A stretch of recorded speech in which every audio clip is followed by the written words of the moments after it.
Karena tidak ada pohon yang baik yang menghasilkan buah yang tidak baik, dan juga tidak ada pohon yang tidak baik yang menghasilkan buah yang baik.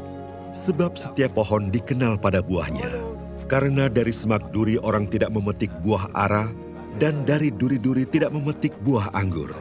Orang yang baik mengeluarkan barang yang baik dari perbendaharaan hatinya yang baik, dan orang yang jahat mengeluarkan barang yang jahat dari perbendaharaannya yang jahat. Karena yang diucapkan mulutnya meluap dari hatinya.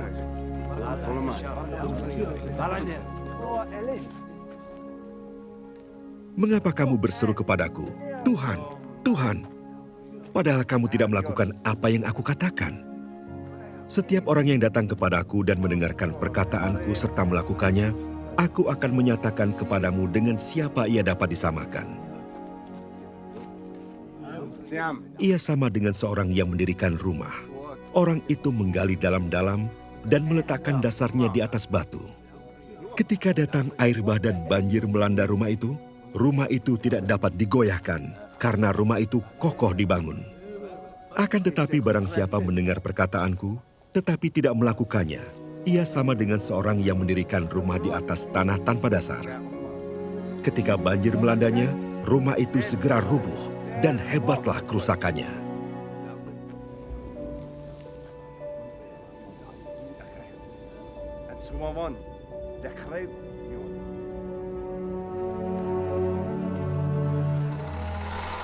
Selamat datang ke Legacy.tv bersama dengan saya dan juga rakan-rakan yang dipanggil sebagai Dark Down Deep, iaitu perkumpulan untuk Bible Study. Dan dalam pengajian kita untuk tahun ini, kita mengkaji daripada Injil Lukas, dan oleh itu kita juga ingin membincangkan apa yang kita sudah pelajari dalam petikan inilah. Dan dalam video ini kita lebih-lebih lagi more to practical, dan juga kalau kamu ingin mengetahui petikan firman dengan lebih mendalam lagi, saya sarankan kamu dengar daripada Legacy.tv podcast yang saya sediakan di caption di bawah ini.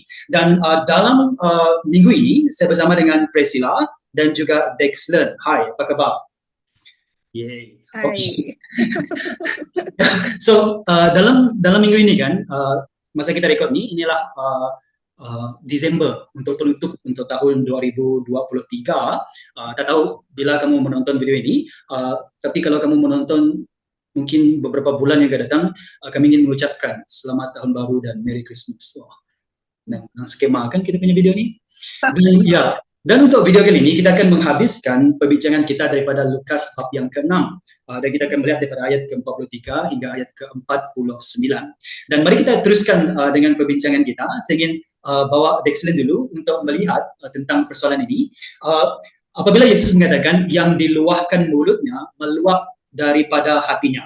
Okey, mari saya just baca petikan ini sebab saya rasakan ianya tak panjang sangat kan. Saya bacakan daripada ayat ke-43 hingga ayat ke-45. Pokok yang subur tidak menghasilkan buah yang buruk, demikian juga pokok yang tidak subur tidak akan menghasilkan buah yang baik. Tiap-tiap pokok dikenal daripada buahnya. Orang tidak memetik buah ara daripada pokok duri atau buah anggur daripada semak duri. Orang yang baik membuahkan hal-hal yang baik daripada khazanah simpanannya, kerana hatinya penuh kebaikan. Orang yang jahat membuahkan hal-hal yang jahat kerana hatinya penuh kejahatan. Yang diluahkan mulutnya meluap daripada hatinya. Over to you, Dex. What do you think about this petikan ini? Betul ke apa yang Yesus cakap ni? Soalannya. Kalau saya mau cakap salah. Dalam live. Okay. Ya. Kalau tengok ni kan macam straightforward juga, senang untuk orang memahami kan. Sangat senang lah, of course. Daripada awal sampai mana ada kita petik buah anggur daripada semadri, mestilah dari pokok anggur, macam juga buah apple kan. So balik kepada tekan yang di quote tadi, iaitu yang diluahkan daripada mulut meluap daripada hati kan. So kalau berdasarkan pengalaman sendiri, saya pernah ada satu pengalaman yang saya sangat marah dengan bila kita buat kerja together kan.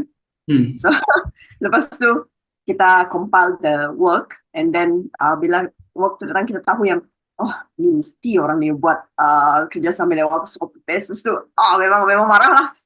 Tapi saya cakap macam ni dengan kawan saya, tak apa, nanti kita jumpa, kita cakap baik-baik. Lepas tu sampai masanya kami berjumpa, disebabkan oleh kemarahan yang belum hilang di dalam hati saya tu, saya tidak, selalu orang ingat marah tu intonasi kita kasar kan. Tapi saya bercakap dengan nada yang lembut, dan kemudian saya perasan yang perkataan-perkataan yang dikeluarkan itu adalah perkataan-perkataan yang sangat tajam dan coba nak bercakap, bunyi dia menyindir lah, kos orang yang itu.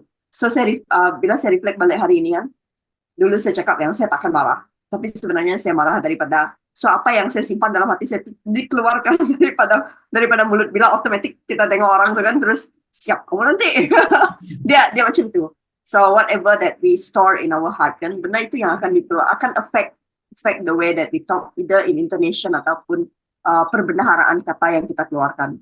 Tidak ada, pernah tak dengar orang cakap, memang style dia cakap tu tapi dia baik. Dulu saya selalu dengar orang cakap macam itu kan, tapi ya, bila melihat pada petikan ini, tidak ada istilah yang bercakap kasar dan juga bercakap, bukan, ada orang yang cakap kasar tetapi itu memang tone dia menggunakan bahasa yang baik. Tapi ada orang yang cakap kasar juga bahasa yang sangat tidak sopan lah bila didengarkan. So sekarang saya mengerti yang that is something yang keluar daripada hati dia lah. Mungkin dia ada kemarahan yang tersimpan, ataupun mungkin dia ada trauma-trauma lepas yang membuatkan cara dia bercakap seperti itu. So apa yang Yesus katakan di sini, saya rasa saya sangat setuju. Saya tidak mahu menangkap. Okay.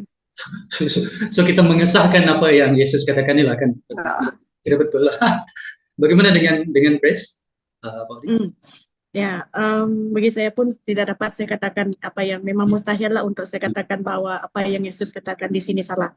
Sebab kadang-kadang kan dalam dalam apa yang kita lakukan tu somehow ianya akan ditunjukkan kita melalui apa yang kita ucapkan. Okay, kan? Dan apa yang kita ucapkan itu kan seringkali menggambarkan apa yang ada di dalam hati kita. Contohnya kan macam selalu menasihati, encourage each other supaya tidak menghakimi, contoh. Tetapi dalam kehidupan kan sikit-sikit pun menghakimi juga macam tu. Contohnya tengok orang bawa kereta laju, lajunya dia tu kenapa tidak jalan dari pagi tadi macam tu. Itu adalah contoh. So apa yang dapat saya katakan di sini ialah apa yang kita tuturkan itu, walaupun kadang-kadang kita cuba untuk sembunyikan, tetapi ada satu masa di mana ianya akan terkeluar dan menggambarkan apa yang tersimpan di dalam hati kita. Ya, itu mengingatkan satu contoh yang saya rasakan ada orang juga pernah beri. Kalau kita bawa kopi kan dekat cawan, dan kalau kita terkena dengan orang itu, yang akan keluar daripada cawan itu adalah kopi. Bukan jus orange kan macam tu. So apa saja yang ada dalam hati akan dikeluar. Dan saya juga perhatikan, yang ini ada little bit kontroversi. Apa yang Yesus katakan ini juga kadang-kadang tak semestinya, sebab ada juga orang yang berkata benda-benda yang manis tapi datang dari hati yang jahat. Dan itu kita akan perhatikan nanti juga. Dan apabila saya fikirkan pasal hari ini, of course dia ada caveat, ada pengecualian dekat sini, yaitu saya senaraikan ada 3 faktor yang mungkin yang boleh menjadikan hal ini terjadi. Yaitu yang pertama, apabila kita tertekan kan, apabila kita berada dalam keadaan yang genting, bukan genting Highland, tapi keadaan yang genting, keadaan yang tertekan lah. Dan itu pasti akan menjadikan kita meluap kan, dan apa yang datang daripada kita itu akan betul. Kalau kamu pernah bungee jumping kan, kalau instruktur tu tolak kamu ke sana, tiba-tiba terkejut, adalah benda yang akan keluar dari mulut kamu. So it come because of pressure dan tekan. Kedua, saya fikirkan yaitu jangka masa yang panjang, sebab kita masih lagi boleh simpan, boleh susun ayat dalam jangka masa pendek, tapi dalam masa jangka yang panjang it will happen. Dan yang ketiga, saya fikirkan apabila kita tidak berada di hadapan orang yang penting, itu pun apabila tidak ada kepentingan. Jadi apabila kita di belakang tabir, barulah kita mengata ini dan itu dan sebagainya. Itu saya ingatkan saya tentang reporter. Kan pernah kamu tonton masa TV3 dulu, masa saya tengok TV dulu, berita 3 kan, lepas mereka habis bercakap, lepas itu mereka susun paper tu, lepas itu mereka cakap sesama sendiri. Suara yang mereka cakap pun suara yang biasa aja, tapi kalau baca berita, inilah berita terkini. So apabila saya fikirkan tiga faktor ini, saya fikirkan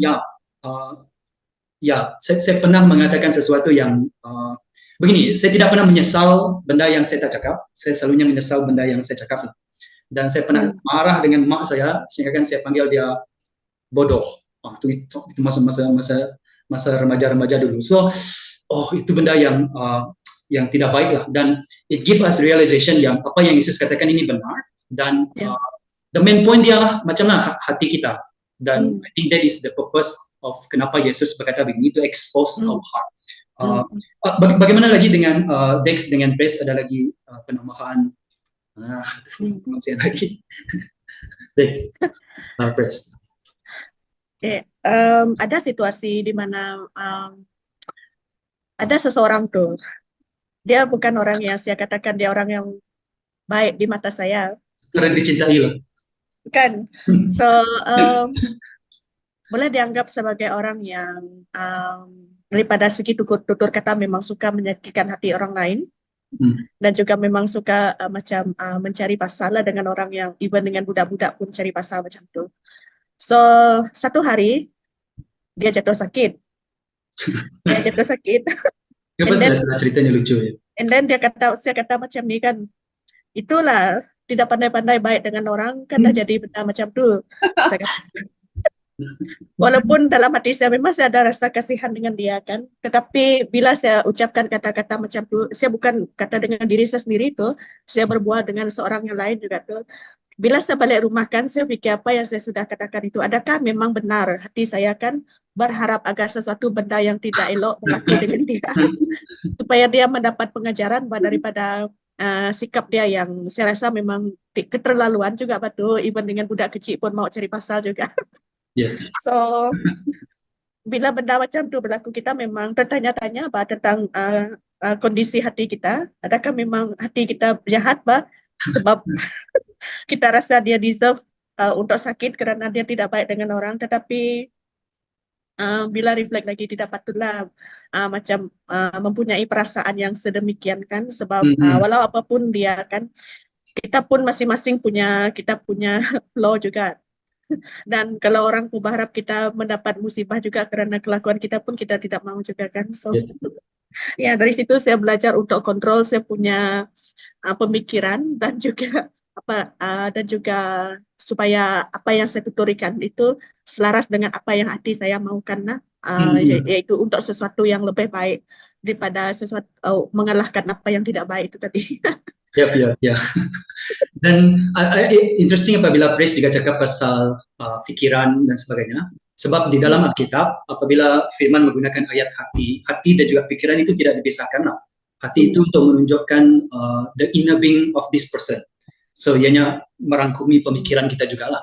Dan that is especially pemikiran yang sebab benda itu ditokok tambah dan ianya sudah jadi dalam kita punya fikiran. So apabila benda hal terjadi kepada seseorang, kita terus cakap meluahkannya. Dex, ada apa-apa penambahan daripada sini? Sana. Oh, daripada bunga-bunga sana kan kamu dan saya juga perhatikan tentang hal hati dan sebagainya. So macam mana? Mungkin kamu boleh bagi tahu satu perkara. How do you handle this? Mungkin ada juga dikatakan tadi, but specifically macam mana kamu handle this situation? Let me go first. Saya kadang-kadang apabila saya cakap benda dan ianya menyakiti hati seseorang dan saya sedar akan hal itu, bermaksud saya bukannya baik sangat pun. Saya sedar yang saya melakukannya, dan apabila saya melakukannya, saya tahu ini sebagai suatu teguran daripada Tuhan juga, yang sometimes apabila kita melakukan kejahatan, berkata sesuatu yang tidak baik kepada seseorang, kita tak rasa apa-apa. Saya rasakan itu dangerous lah. Tapi apabila kita sedar yang kita bersalah dan juga apa yang sebenarnya dalam hati saya ini, dengan itu for me ianya memberi masa untuk saya reflect dan juga membawa hal ini kepada Tuhan. I just want to say yang tidak selalunya macam itu, sebab hati saya degil, tapi kebanyakannya saya akan reflect, bertanya dengan Tuhan dan tentang apa yang terjadi dalam hati saya. How about Dex dan juga Pres, sebelum kita pergi soalan yang seterusnya. Ya, saya dulu. Oke. Kalau saya kan ada segelintir perkara, rasanya banyaklah yang saya ucapkan itu mendatangkan penyesalan kepada diri saya sendiri, di mana saya sadar bahwa benda itu tidak sepatutnya saya katakan karena ianya menyakitkan hati orang lain.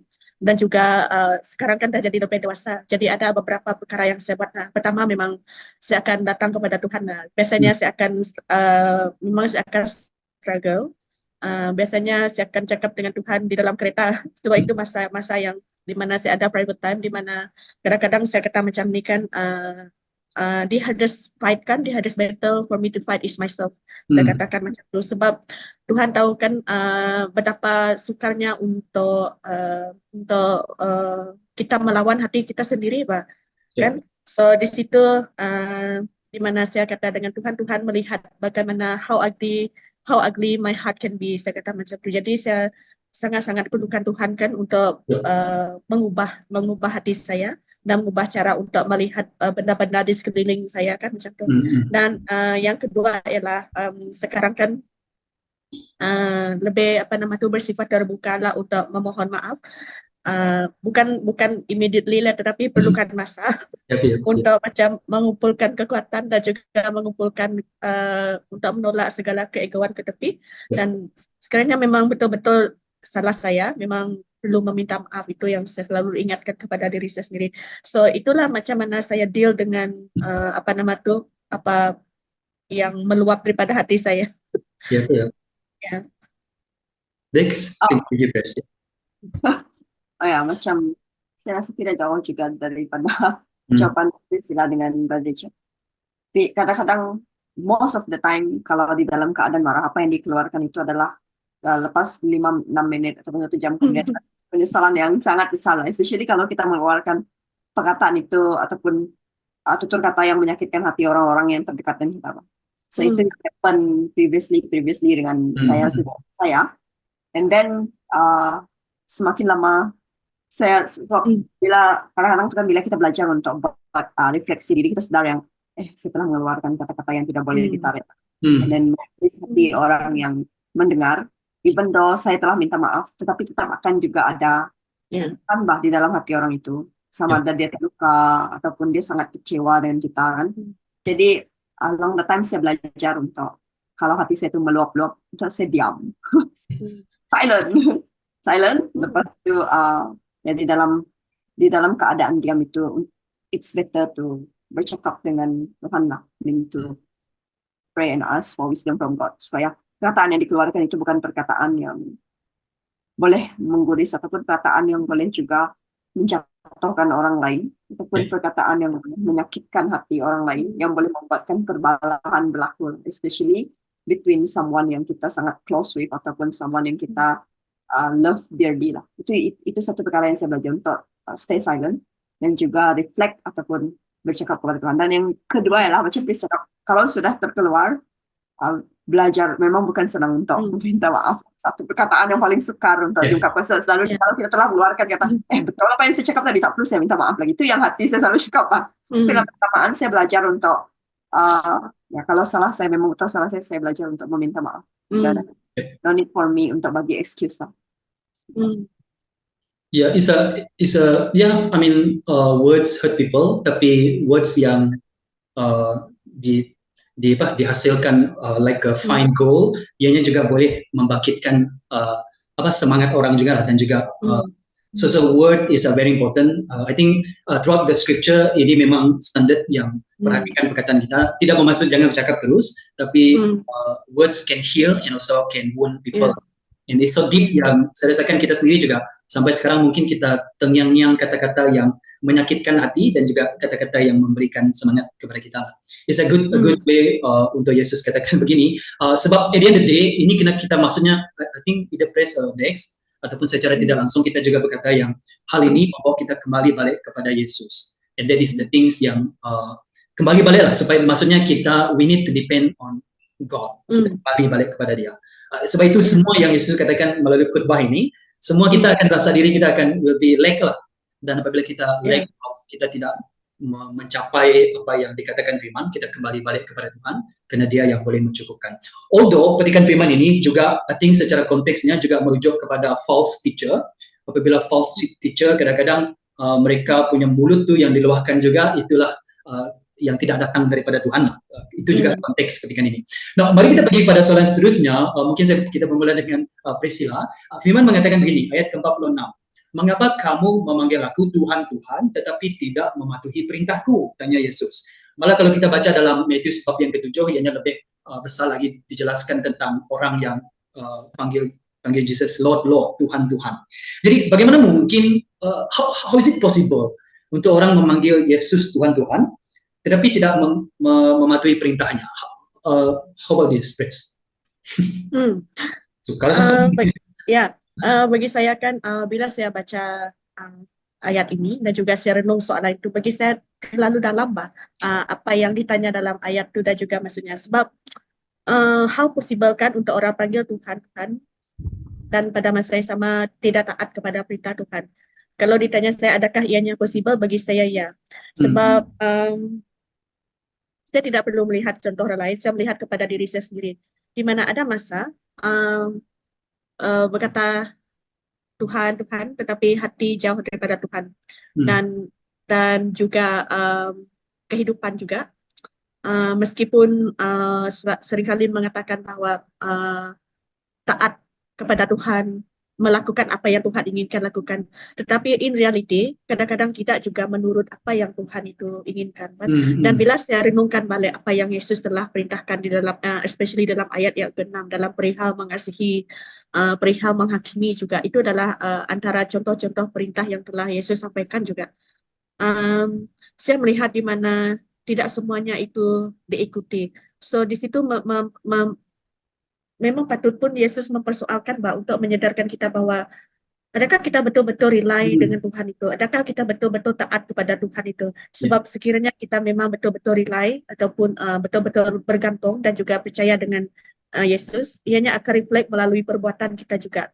So sekiranya dari mulut saja mengatakan Tuhan, Tuhan, tetapi apa yang kita lakukan itu berbeza dengan pengakuan mulut kita, ianya sama sekali tidak menunjukkan bahwa kita taat kepada Yesus. Ya, itu yang yang saya pikirkan sepanjang kita belajar nih kan. Ya. Dan perasaankah kamu kan dalam pendidikan sebelum ini, maksudnya apa yang diluahkan oleh mulut mereka itu datang daripada hati. Dan apabila kita lihat petikan ini, apa yang diluahkan oleh mereka tidak datang daripada hati. Mereka cakap Tuhan, Tuhan, Lord, Lord, tapi mereka tidak mematuhi perintah. So itu juga salah satu case yang kita harus perhatikan tentang petikan ini kan. Ada orang berkata tapi tak ikhlas datang daripada hati. Tapi ada juga hal yang jahat yang keluar daripada mulut kita itu datang daripada hati. So it's interesting apabila Yesus menggunakan contoh ini seterusnya untuk mengingatkan kita bahwa jangan hanya kata-kata saja. Is it really true or not? Maksudnya mungkin orang dekat petikan yang sebelum ini kan mereka cakap kalau dikatakan yang diluahkan oleh mulut meluap daripada hati, kemudian mungkin mereka berfikirkan orang jahat lah, macam saya akan berfikir jahat seperti ini lah kan. Saya fikir untuk menunjukkan hati saya bagus, saya kena cakap benda yang baik-baik kan, supaya teks fikir, supaya praise berfikir yang kata-kata dia ni bagus mesti datang daripada hati dia. Tapi tidak semestinya, sebab ayat seterusnya juga mengatakan mereka memanggil Yesus Tuhan, Tuhan, Lord, Lord, but they did not obey Christ. So itu memberikan gambaran bagi saya lah. Kita tak boleh berlakon di hadapan Tuhan dengan main-main dengan kata-kata dan sebagainya. For me, it's a very interesting untuk kita perhatikan. How about Dex? How about you about this petikan ini? This petikan ini, English ni. Macam cakap petikan ini adalah satu petikan yang sekarang pun kadang-kadang kalau saya membaca menakutkan lah. So macam kadang-kadang dia macam semacam siapa yang memanggil dia Tuhan terus saya rasa macam kadang saya pun seperti itu juga. I mean saya mahu menunjukkan ke orang yang saya adalah seorang Kristen. Kalau kita bercakap mesti cakap baik-baik, lepas itu ataupun ada jenis orang yang selalu cakap puji Tuhan macam itu kan. Tetapi di sebalik kehidupan di belakangnya nanti apa yang Tuhan telah arahkan ataupun perintah yang Tuhan telah, terutama perintah mengasihi kan, saya menjadi berbahagi hati. Maksudnya saya tidak perlu mengasihi dia ini tidak ada kepentingan. Saya hanya mengasihi orang yang berkepentingan kepada saya. Itu yang membuat saya reflect balik yang kalau saya berkata saya adalah seorang Kristen yang mengandalkan Tuhan Yesus itu sebagai Tuhan dan Juru Selamat saya harus hidup juga berdasarkan firman yang Tuhan telah nyatakan kepada saya kan. Apa yang keluar daripada mulut itu penting, tetapi apa yang Yesus nyatakan juga itu yang saya perlu lakukan. I mean, what I said must be selari dengan perbuatan yang Tuhan mau saya lakukan. Itu yang saya belajar di sinilah. Salah satu contoh dia adalah diri sendiri. Bila mana kita datang bergereja, berdoa, orang melihat kita hari-hari, oh dia nih duduk, dia nih pergi gereja melayani, belajar firman Tuhan kan, tetapi tidak selari dengan apa yang saya buat itu. Dia kadang-kadang orang tidak boleh menilai, tetapi itu di antara kita dengan Tuhan melihat. Macam Brenda cakap tadi kan, di hadapan Tuhan kita tidak boleh berlakon. Kita boleh cakap yang saya melayani, saya adalah orang yang paling beriman, tetapi apa yang Tuhan suruh itu tidak pula selari dengan kita punya pertuturan dan juga perkataan. Dan I think Pak Benedict kongsikan macam itu juga, ianya mengingatkan saya tentang Yakobus, the book of James. Itu the book of James ke? Oke, berkatakan yang lebih bahaya lagi ialah orang yang mengajar, guru-guru yang mengajar. Karena orang yang mengajar ini kita akan dihakimi berdasarkan apa yang kita ajar orang. So, ianya juga lebih lagi orang yang membawa firman Tuhan dan sebagainya. Ini juga salah satu warning sebagaimana yang Dix dan juga Chris kongsikan tadi. Sekali lagi ianya harus membawa kita kembali kepada Tuhan, mengandalkan Tuhan. Sebab saya rasakan kita pun tak boleh terlepas daripada case seperti ini kan. There is no way out lah daripada petikan firman Yesus ini. Okay, sebelum saya pergi pas kepada Chris lagi, kalau ada apa-apa lagi, yang saya juga perhatikan. Is it possible untuk orang memanggil Yesus Tuhan, tetapi tidak mematuhi perintahnya? Itu yang saya coba pikirkan. Is it possible? Saya rasakan it's possible.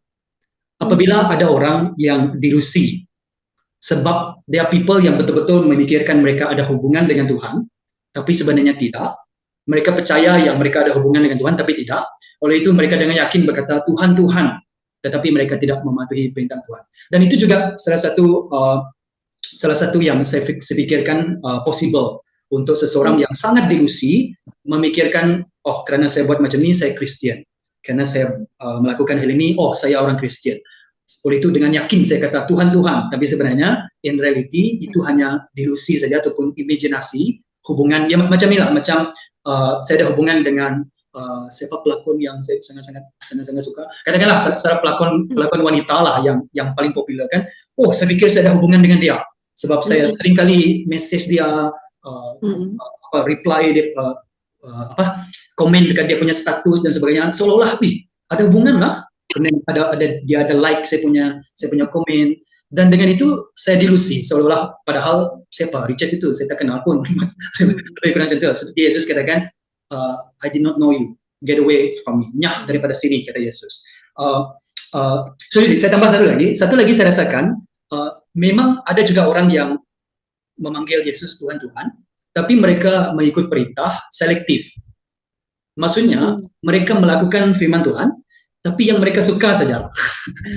Bukan mereka yang tak suka. Sebab itu Yesus katakan, mari saya tunjuk sesiapa yang mematuhi perintahku. Sebab kalau kita baca dalam Matius, bab yang ke-7, mereka boleh bernubuat, mereka boleh menghalau iblis, mereka boleh melakukan mujizat, itu yang mereka mau lakukan. So, jadi seolah-olah, oh saya ikut perintah Tuhan kan? Tapi mereka punya ikut perintah ialah selektif. Apa yang baik, yang bagus untuk mereka ikut. Apa yang tidak, contohnya mengasihi musuhmu, mungkin tidak, tapi mereka melakukan perintah yang lain. So, selektif itu juga menjadikan mereka seperti ada hubungan dengan Tuhan, tapi sebenarnya tidak. Itu another warning. Sebab itu saya rasakan mereka yakin boleh cakap Lord, tetapi tidak mematuhi perintah Tuhan menurut kehendak Tuhan. Maybe dalam sikit dekat sana. Pres ada respon lagi dekat sini. Saya tidak ada. Ya, Dex. Oke, mari kita pergi pada soalan yang seterusnya. Mari saya bacakan lagi ayat ke-47 hingga ayat ke-49. Aku akan menunjuk kepadamu keadaan orang yang datang kepadaku dan mendengar serta menurut kata-kataku. Dia umpama seorang yang membina rumah, dia menggali lubang dalam-dalam, daun deep, lalu meletakkan asas rumah itu di atas batu. Apabila banjir berlaku, arus dari sungai akan melanda rumah itu, tetapi tidak dapat menggoncangkannya karena rumah itu didirikan dengan kukuh. Akan tetapi, ataupun di sebaliknya, orang yang mendengar dan tidak menurut kata-kataku, umpama seorang yang membina rumah di atas tanah tanpa asas. Apabila dilanda arus sungai, rumah itu akan runtuh dan kerosakannya besar sekali, kata Yesus. Dan dengan itu Yesus mengakhiri khutbah dia di sini. Saya sepatutnya menjawab soal ini, tapi saya serahkan kepada Dexlen. Ya. Sebab tadi saya panjangkan, saya punya cakap-cakap tuh. Mengapa Yesus menutup dengan perumpamaan ini? Why do you think? Saya pikirkan berdasarkan keadaan dan situasi pada saat ini lah. Sebab bila Yesus berkata ini, dia berkata pada konteks zaman itulah. Tetapi saya mahu melihat pada konteks saat ini. So, saya rasa firman ini juga sangat relevan dengan kita pada saat ini. So, bila mendengar perkataan rumah itu kan, of course everyone think of it as a safe place untuk kita tinggal. Tahu tidak? Takkan kita mau tinggal di saya bilang dengar kata rumah itu adalah salah satu tempat yang selamat bagi semua orang, supposed to be. Dan of course kita mahu rumah yang kukoh, kita mahu rumah yang tidak mudah roboh. Begitu juga dengan kehidupan Kristen kita. Hubungan kita dengan Tuhan ataupun melalui firman Tuhan itu adalah tempat selamat bagi kita sebagai seorang Kristen lah. A safe place for us as a Christian. Dan bila Yesus menutup dengan membina rumah ini, saya melihat dia sebagai satu galakan yang saya juga patut sebagai seorang Kristen membina rumah saya ataupun membina hubungan saya dengan Tuhan itu sedalam-dalam yang boleh, bukan hanya sekadar di atas waktu ataupun sekadar mendirikan. Oke, saya sudah jadi Kristen, saya sudah baptized, okay, that's it. Tetapi saya melihat ini sebagai satu teguran untuk saya keep on bertumbuh ataupun keep on mencari tahu, keep on praying dan membaca firman Tuhan lebih dalam lagi dan lebih dalam lagi untuk mengenal siapa sebenarnya Tuhan yang saya ikut, siapa sebenarnya Tuhan ini di dalam kehidupan saya. So that bila ada arus datang, arus cobaan ataupun godaan mungkin, kita tidak cepat, rumah kita itu tidak cepat hanyut, rumah kita itu tidak cepat runtuh. Itu yang saya lihatlah apa yang Yesus coba sampaikan kepada saya secara pribadi di dalam konteks saat ini lah. Ya, thank you Dex. Memandangkan Dex ada cakap pasal membina rumah tu tadi kan, gambaran pasal rumah. Let me maybe just add a little bit because yang pasal ayat galilah dalam-dalam kan, dark down deep. Dan itulah tema for our Bible study. Dan untuk gali dalam-dalam dekat batu, ianya mengambil masa kan, Dex. Ianya mengambil masa, tapi dekat tanah senang je pun, just pakai penyedok yang budak-budak dekat pantai itu pun boleh sebenarnya. Tetapi untuk gali dalam-dalam dekat batu sebagai asas, it take a long time. Dark down deep is a very slow process. Dan dari segi kerohanian, it's not something yang kita harus rushing, tapi itu sesuatu yang must be by discipline lah.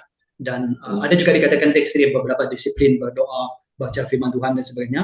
Dan itu untuk menguatkan foundation kita nanti arus datang. So saya rasakan ini sesuai apa yang Yesus katakan, sesuai dengan apa yang dikongsikan tadi ialah semua yang Yesus katakan ini, diberkatilah kamu yang miskin, kasihlah musuhmu, jangan menghakimi dan sebagainya.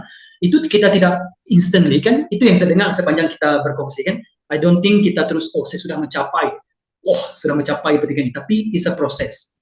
Tetapi we must do it dengan by the grace of God, gali dalam-dalam, dark down deep, slowly, supaya asas rumah kita, kira gambaran untuk iman, boleh kuat, dan ianya mengambil masa. Do not rush spirituality lah, itu yang saya juga, I think in line dengan apa yang Dex kongsikan tadi lah. Okay, praise.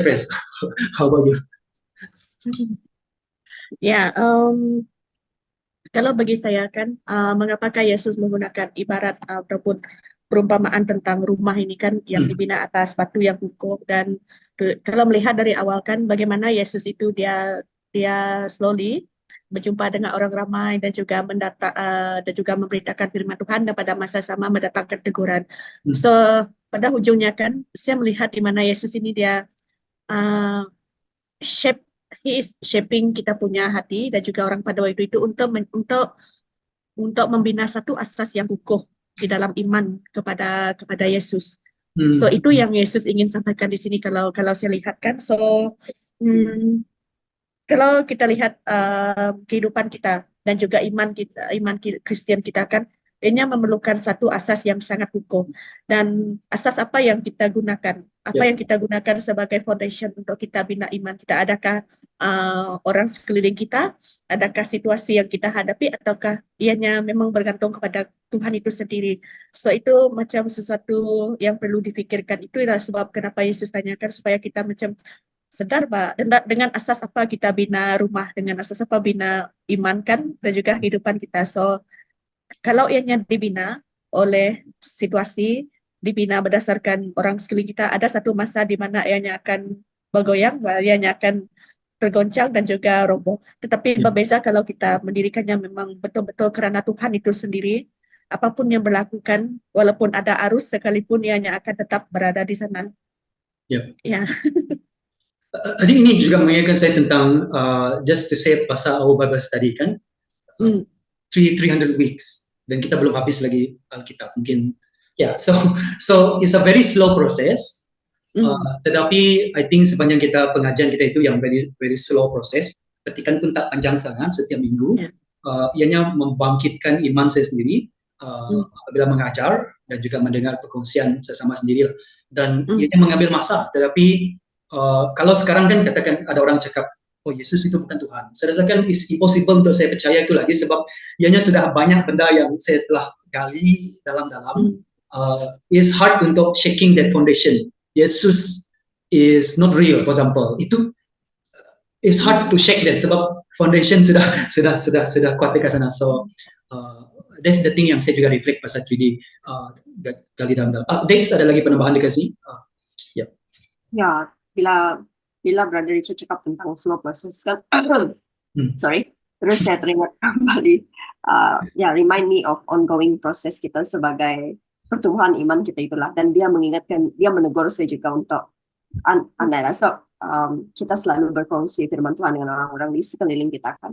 For me juga not to rush other people yang I try to approach, ataupun ada people yang berada di samping dengan kita, sebab kalau kita melihat diri kita ongoing proses, begitu juga dengan orang yang kita try to approach ataupun orang yang kita coba untuk datangi dan menyampaikan berita baik tentang Tuhan. Sebab kadang-kadang tuh ada sifat di dalam diri kita, saya mahu dia ni faham masa ni juga. So, saya merasakan saya ada satu sifat yang saya mahu dia ni faham masa ni juga. Saya mahu dia faham apa yang saya cuba sampaikan tentang Tuhan Yesus. Tetapi again, these things juga mengingatkan saya yang saya juga di dalam ongoing proses, slow process. Begitu juga saya patut melihat kepada orang lain, not to rush mereka. Yep. Thank you very much, Dex. How about Pres? Apabila disebut tentang proses itu tadi kan, ianya sesuatu proses yang saya akui sangat panjang dan ianya juga memerlukan masa yang lama dan juga memerlukan support daripada orang-orang sekeliling. Dan satu lagi kan di mana saya reflect sekarang juga, di mana tidak salah sekiranya kita mengatakan bahwa kita datang kepada Tuhan karena kita memerlukan Tuhan, karena kebergantungan kita dengan Tuhan. Kita banyak sebab mengapa kita perlu bergantung dengan Tuhan kan.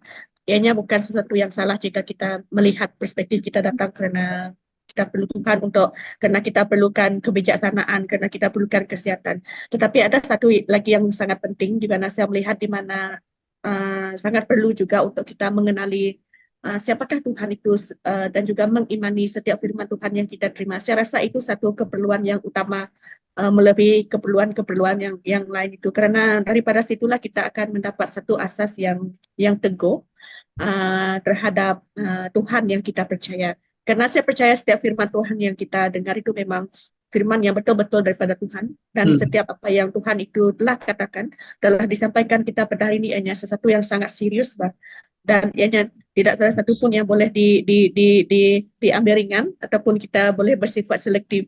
Oh, ini saya ambil, yang ini saya tinggalkan sebab saya tak dapat lakukan ataupun ini tak ada kaitan dengan saya. Tetapi bagi Tuhan, ianya semua untuk kita dan tidak ada satu pun yang boleh ditinggalkan daripada setiap firman yang telah disampaikan. You see, the goal is not perfection. The goal is we want to obey.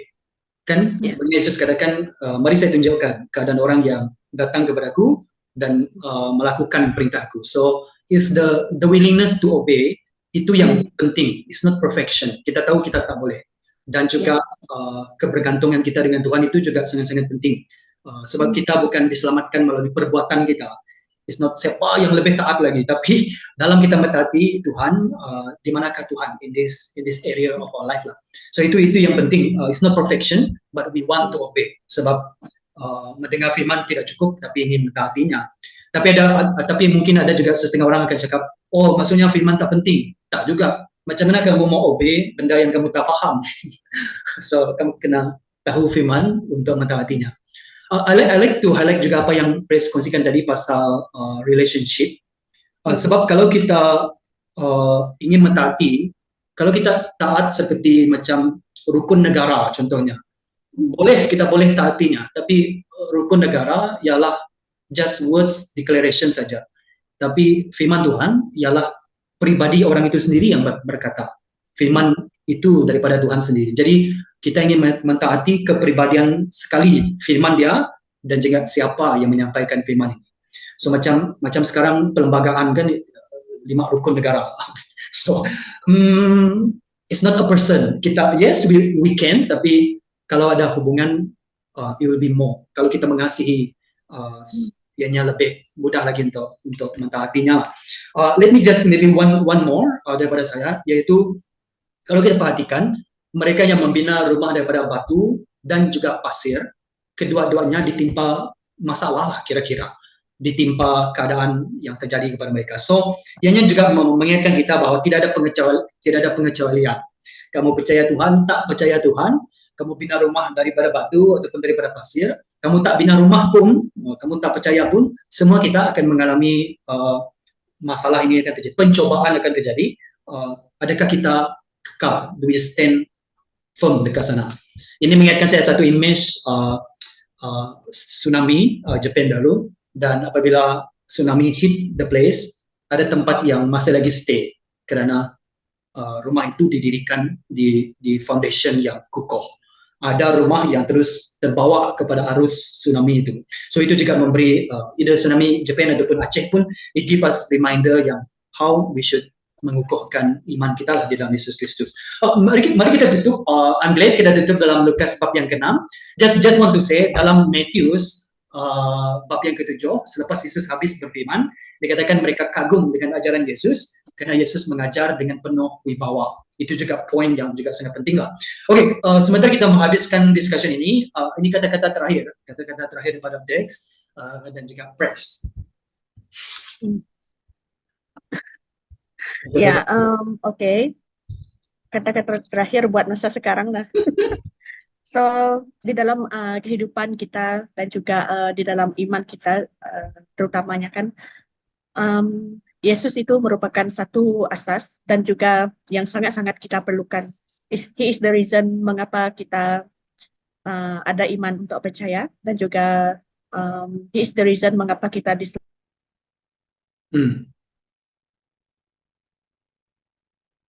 punya iman sekarang. Dan sekiranya kita punya asas itu belum lagi kukuh, ianya perlu dikukuhkan dari masa ke semasa. Thank you very much, Prince. Sorry. Ya. Kucing. Daripada saya, perbincangan kita hari ini mengingatkan saya lagi sekali untuk terus ada keterbergantungan kepada Tuhan itu sendirilah. Sebab melihat pada mula saya membaca ini dan ada pikirannya, oh ada orang seperti ini, oh ada orang seperti ini. Tapi along the way kita punya perbincangan, saya melihat saya pula yang seperti itu. Saya seperti itu dan saya seperti ini. Dan saya belajar yang it is still ongoing process. Dan di dalam ongoing process itu untuk saya terus bergantung kepada Tuhan. No matter who you are, old Christian, new Christian, ataupun kamu adalah seorang yang mengajar firman Tuhan, kamu adalah seorang yang belajar firman Tuhan, it is very important untuk kita terus bergantung kepada Tuhan. Sebab we cannot do it by our own strength. Itu yang kita tidak boleh melakukan perkara ini dengan kekuatan kita sendiri, melainkan kita datang kepada Tuhan dan humble ourselves down dan minta Tuhan untuk pimpin kita. Itu yang saya belajar hari ini. Wow, it's a very powerful point daripada Pres dan juga Dexlan. For me, maybe saya bawa kepada a different line juga, yaitu Yesus katakan, mari saya tunjukkan bagaimana orang yang mendengar firman-Ku dan melakukannya. I think itu juga mengingatkan kita tentang betapa pentingnya firman Tuhan. Dan kalau kamu belum lagi membaca Injil Lukas, katakan kamu follow our discussion daripada awal sampai akhir. Apa mereka mau cakap ni next week dan sebagainya, contohnya lah katakan. Tetapi kamu tidak baca firman. I just want to advise that stop listen to us because apa yang kami kongsikan is mostly from our experience. Pasti ada benda yang tersilap yang kami cakap yang tidak theologically correct dan sebagainya. Kami harap yang by menonton discussion ini ianya membangkitkan rasa hati kamu untuk membaca firman itu sendiri. So, cadangkan read the Gospel of Luke daripada awal sampai akhir. Then you will see the beauty of the Jesus that we katakan dekat sini. Dan ini pengalaman kami, but we pray that you akan mengalami pengalaman itu sendiri. How the Word mengajar kamu tentang pentingnya percaya kepada Yesus dan juga mengandalkan Dia. Dengan itu, terima kasih Rex dan juga Pres for our discussion. Dengan itu menutup untuk Lukas bab yang ke-6. Next year kita akan masuk kepada bab yang baru, if God willing. Hati-hati, if God willing. Dan sehingga berjumpa lagi dalam episod yang akan datang. Shalom dan goodbye.